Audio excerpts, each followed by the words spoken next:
Well, you have to say it's been quite a good day so far for the debutants here at the International Darts Open in Riesa. Ryan Meikle setting the ball rolling, beating Michael Rastovic 6-0. Jordi Meivesa beating Brendan Dolan. Mike Holt's also coming through, and now maybe, just maybe, it could be the turn of Vincent Kamphuis, the Dutchman making his European Tour debut, securing his place on the PDC Tour as recently as January. But he's up against a man who's qualified for 4 of the last 5 European Tour events, and a man who's had a very productive 2016 so far. K.Anderson.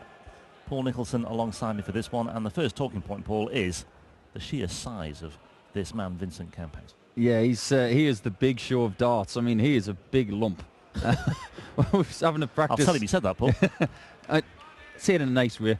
He's a lot taller than I am, but he is not far off the camera at the very top that they use to look at the board straight on. I think they may have actually had to raise it up a little bit, but he's definitely a little bit taller than Kyle, but it's all about the darts. Now, weight counts for nothing and height doesn't count for anything either. Game on. Well, Kamphuis winning the bull off behind the stage to secure the right to throw first, so if we do go the distance, it could well come down to that. But Anderson a strong favourite for this one, based on the evidence of recent weeks and months, particularly on the European Tour. A semi-finalist in Vienna in June when he beat Ross Smith, Mensur Suljovic, Jelle Klaassen and Michael van Gerwen before losing to the eventual champion Phil Taylor in the last 4. Made the 3rd round in Dusseldorf last time out as well. This time he lost out to Michael van Gerwen 6-2, and he was also involved in Gibraltar as well, although there he was a first-round loser against Steve West. But as I say, productive time of it this year, winning almost £70,000 in prize money thanks to a good run at the UK Open, where he lost 10-0 to Jelle in the quarterfinals. Kale's had a really good year. I think he needed to really step up and progress, and he's definitely done that with spades. I mean, absolutely brilliant year for him. He really is starting to get confident, and he's just come back from Australia as well. Yeah, be nice to spend some time with friends and family over there, but back to the tour now, and he's going to be spending a bit of time over in Europe until I think January now is the next time he's going back home. Yeah, he's not had long to recover from the effects of a journey there and back to the other side of the world. 58. Vincent reached the quarterfinals in Sydney. Had a 6-1 win over Raymond van Barneveld in that one, and then again he came unstuck against Van Gerwen. 92. And he was also beaten by Van Gerwen in Perth as well in the first round there too. So he'll be sick of the sight of Michael Van Gerwen. So it's just as well for Kyle that he's not here this weekend. Right, anyway. He's not the only one who's sick of the sight of Michael Van Gerwen on the dartboard. There's plenty of others as well. Indeed. 52. Peter Wright being one of them. Could be his weekend, who knows. Well, Vincent here, looking 42. At double 10, but he's missed 2 darts there at a double 52. For an opening leg lead, and Anderson might pounce all over this. 52, where's that gone? 36, double 8, then he wants. Double 8 he gets. No, that gets rid of the opening leg nerves. Not the best leg from both guys, but it's Anderson who's broken. Just 20 darts. Would he have been aiming for the treble 12 there? Is he a double 8 specialist, or would he have preferred 12 tops? Some people, like Kyle, just like to focus their eyes by looking at a smaller target. For instance, when you've got 56, he might go for treble 16 to leave double 4. With 52, he might go treble 12 for double 8. It's just one of those things that instead of getting lazy on a bigger number, it's a bit of a gamble, admittedly. You must be playing well when you're doing it. But if you're going for a treble 12 and you know it's there, if you do slip, you can have a single for double top there. 121. It's an insurance shot. You have the backup plan. The plan B is already in place. Anderson with the early break then. 85. It's interesting as well, because around the world there are different methods of going for certain targets, and over the course of the last 5 or 6 years, I like to call it the Simon Whitlock effect. 125. People are starting to do different things around the board. They're now double treble visits for finishes like 142 and 146 that we saw earlier on. 45. They're more common now. But there's only one way to go for 120, and that's Shanghai on that 20. And he's going to have double top, and he's got to shift to the left. And he's got it. On the second leg. Kyle Anderson. That's proof that is a confident dart player right now. Game on. Yeah, Kamphuis looks a bit shell-shocked here. Early break and then a 120 checkout from Kyle Anderson, and it just underlines and I suppose 59. emphasises the point we were making that he's clearly a very confident player right now. He just gets up there and does his thing, and he'll be loving the fact, like other players, that Michael van Gerwen is not in this tournament. 100. Yeah, and also it's worth noting too that when I was looking at the betting prior to the start of the tournament and prior to the withdrawal of Michael van Gerwen and Daryl Gurney, Anderson was priced around about 66-1, which is higher than a few of the seeded players as well. So he's clearly a respected player in the markets as well.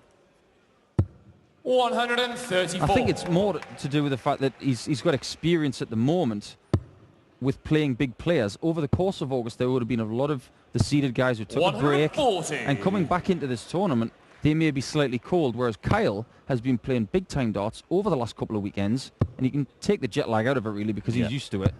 140. He really is in good shape. Yeah.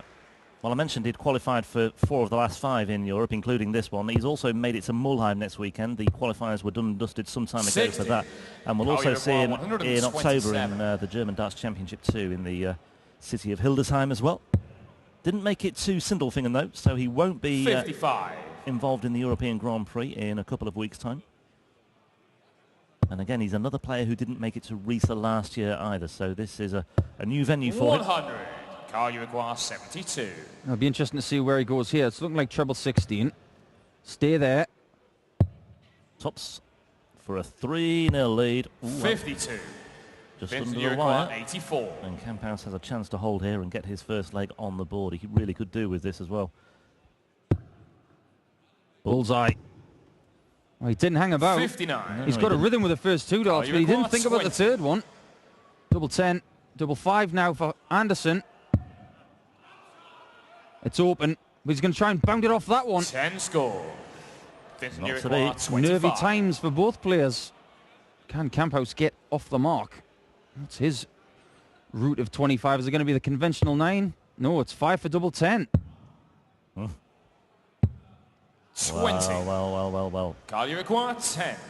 Must have fancied the double 10 there. Must be his preferred route to glory, but it wasn't to be on that occasion. Kyle Anderson comes inside and he's split it, score. And he's left with double 2. 5. Now then, both players on the verge of the madhouse here. 1 double 2 for Kamphuis. Oh, that's way off beam. And that's bust as well. That's a long way down for a tall man. 4. A bit more of the eye-line stuff for Kyle Anderson, but he's got to go all the way to the top of the board now. And there it is. The third leg. Kyle Anderson. It was on the left-hand side, but it doesn't matter. It's in the segment. To throw first. And it's not the greatest game in the world from Kyle Anderson, but he's 3-0 up. Yeah, he's got 2 breaks under his belt as well here. It's like you say, he must be dispiriting for Kamphuis because his opponent isn't playing brilliantly by any stretch of the imagination, but he's certainly too good at the moment. I think it's important for Kyle to keep his concentration at the moment because 62. I noticed in his last visit there was a very free-flowing third dart, and it looks like he's relaxed. But what you've got to do is you've got to keep that concentration 60. because we've seen in a match today with Brendan Dolan, he was miles ahead, and the next thing you know, he's in a final leg shootout. So that could happen in this match if he doesn't keep his concentration. Yeah, he was 5-2 up against Jordi Meyvesse, but he was beaten to it. 180 for Kamphuis. Anderson responds with 180 of his own. Well, we waited all match until the 4th leg for a 180, and then 2 came back to back. Yeah, just like buses. Talk about keeping your concentration. That was a perfect example of the fact that he has got his concentration. He still has it now for double 8. 113. What a sensational 6 darts that would have been. 5 good ones and a near miss. Yeah. Well, that's just not good enough for Kamphuis at the moment. It's a good recovery, but he needs more of those. 77. Kamphuis 8. And he's still got work to do. Henderson with double 4. Won't want to mess about too much longer here. Double 2. Yeah, there it is, 4-0. Kyle Anderson. Rattling through the legs now. To throw no bother for the only Anderson in the draw this weekend. Yep. No confusing. There's only one Anderson in Riesa, and that's Kyle. 69.48 is Kamphuis' average. It could be the lowest of the weekend so far if we continue like this. Anderson's himself is only up at 89.3 or so at the moment, so again, he's not overly impressive, but like I say, 60. far too much for his opponent. Well, I've always been an advocate for the saying that enough is always enough. Yeah, get through the first hurdle and then see what comes tomorrow. Benito van der Pas comes tomorrow for the winner of this one in the second 100. round. Another tall Dutchman. Another tall Dutchman. I don't know what they're putting in the milk over there. Well, it's Raymond van Barneveld who is the inspiration for Kamphuis when he was interviewed in the aftermath of his securing of a tour card at qualifying school in Wigan early this year. He talked at length about the influence of Michael van Gerwen 60. and in particular Raymond van Barneveld, citing the last 20 years or so that Barney had been on the circuit, and that was just around 90. when Kamphuis first picked up a set of darts. He has his tour card now, and he's done pretty well with it so far as well. £4,500 from this year's 98. Players' Championship circuit, Vincent, you require 111. including a run to the last 32 in Barnsley on 2 occasions where he beat Stephen Bunting in the latter and Jelle Game shot Klaassen in the former, leg. Vincent as Kamphuis gets a leg on the Six board. leg is Kyle to throw first. Yeah, Game he's on. broken his duck finally. And that was a good leg from Vincent Kamphuis. And I echo the sentiments that Vincent said about Raymond van 93. Barneveld. The effect of Barney's success in Holland is still being measured. Look at who has come through since Barneveld broke through in the mid-90s. 100. That 98 World Championship win. What has that done for darts in Holland? I mean, is it the biggest sport in the country right now? It's up there with 58. speed skating and football, in my opinion. Well, given the fact that Holland failed to qualify for the Euros, you could have a point there. 60. Well, Anderson's still in control. 4-1 up. He'll want to get rid of this match as soon as possible. The least complications, the better. 140. Well, a lovely visit that was. Yeah, we've not had we've had one whitewash this weekend so far. Ryan Meikle against Michael Orastovic. 180. Well, just flashes of brilliance from Kamphuis every now and then. He's definitely got game, the big man. Tell you what, who had game in the last game? Chris Dobie. How good was that performance? Yeah, 6-1 against Ratajski. 99. No, he's definitely looking more comfortable now, Vincent. Yeah, it's taken him a while to get going, but he's down to a finish of 62 unless Anderson can take out this 1-1-4, and he needs tops. 74. And it's not to be. That would have been a requires killer blow for 62. Kamphuis had he taken that out. Interesting to see how comfortable he feels with this. Well, that's pretty good. Double 16. Game shot in Nicely the done. 6th leg. Vincent Kamphuis. Well, he's getting quicker. 7th leg is Vincent to It's throw very unusual to first. see a quick Dutchman. Well, we've had 3 breaks of throw in this match. Anderson Game secured on. 2 of them. Kamphuis has 1. And he's just showing signs of life here. There's no doubt about that. And there might be more to come as he's straight into the 1. 80. Yeah, he's definitely taken a while to just settle down a bit. Now that he's done that, he can get on with just playing some good darts. He's going to have to play really well to beat Kyle Anderson here. 43. I think he may have to rely on Kyle missing trebles like he did in that visit. Yeah. 4-2 looks a darn sight better than 4-0. If Kyle had had a really good 2 legs, this game could be over. Not to be. Kamphuis is in control in this leg as well. Yeah, he's got a 96. bit of a cushion here now. It's on his throat, but a consolidation is what he needs. Gets it back to 4-3, having been 4-0 down, and we talk about it time and time again. The scoreboard psychology. 44. All of a sudden, Anderson will be getting jittery. He's looking over his shoulder. He's the hunted rather than the hunter. And that's often not the place to be unless 140. you can press home like that. Well, he's no stranger to thrilling games in the first round of a European Tour event. All we've got to do is look back at Dusseldorf when he played Cristo 97. Reyes, Yeah. where he survived a couple of match darts.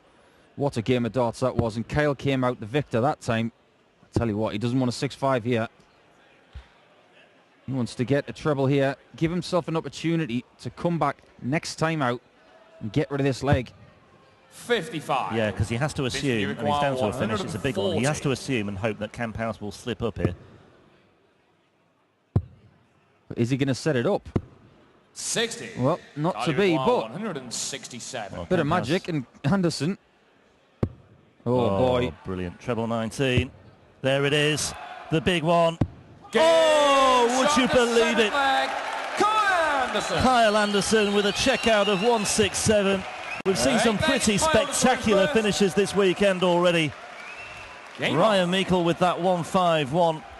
And then we had Michael Barnard's 141 as well in his defeat by Mike Holtz. But I, for one, think that is the pick of the bunch. A 167 checkout just when it looks as though Kamphuis might be threatening. And there is a ton 80 to back it up as well. Brilliant stuff. 6 perfect darts there. Absolutely sensational. I tell you what, 45. What did set up that 167 was good counting. He went for a 16. He knew that 19 that he usually would have stayed on, it was precarious. 77. So he decided to switch to the 16 and bank on leaving that 167. What did he do? He went up there and hit it. Yeah. Fantastic from Kyle Anderson. It was such a timely thing to do as well, because like I say, Kamphuis was just creeping back into it, threatening once again. 4-0 down, came back to 4-2. Could so easily have got to 4-3, but Anderson just stole a march once again with that 167 checkout. And like I say, 60. another brilliant checkout. We've seen some terrific finishes today. It'd be hard pushed to see a better one all night. Well, I was just talking earlier about whether you'd go with Meikle or with Barnard, depending on the circumstances. You could argue Barnard was better given he was under pressure at the time. 108. Look at this from Anderson, 184 down to 4. Well, he's already hit double 2 in the match. Maybe that's why he's left it. Yeah, why not? Gets the crowd going as well. 2 180s in this particular. 41. Carl, you require 4. Well, it's double 2. And it's just outside the wire. Game shot. Man of the match. What a leg that was. Anderson. Absolutely sensational. Admittedly, it was a 14-dart leg, but it secures the match by 6 legs to 2. 2 180s in that 8th leg. It proved to be the last leg of the match. A 167 checkout was, for me, the turning point of the match late on as well, just as Kamphuis was threatening. I suspect we may see more of him. There were 1 or 2 moments of brilliance from Vincent Kamphuis, but ultimately Kyle Anderson was too good. But you suspect as well there is room for improvement when he faces Benito van der Pas tomorrow. That should be some encounter.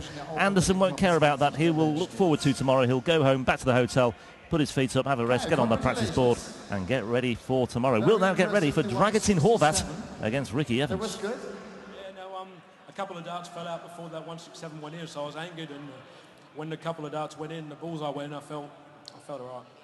How was the time in Australia? Back home? It was good. I seen family, enjoyed time with family, but I cut my toe while I was home, so I've had stitches in my toe and it's still healing. So tomorrow you're going to play Benito van der Pas? That's a match you can win. Yeah, I'm looking forward to playing Benito.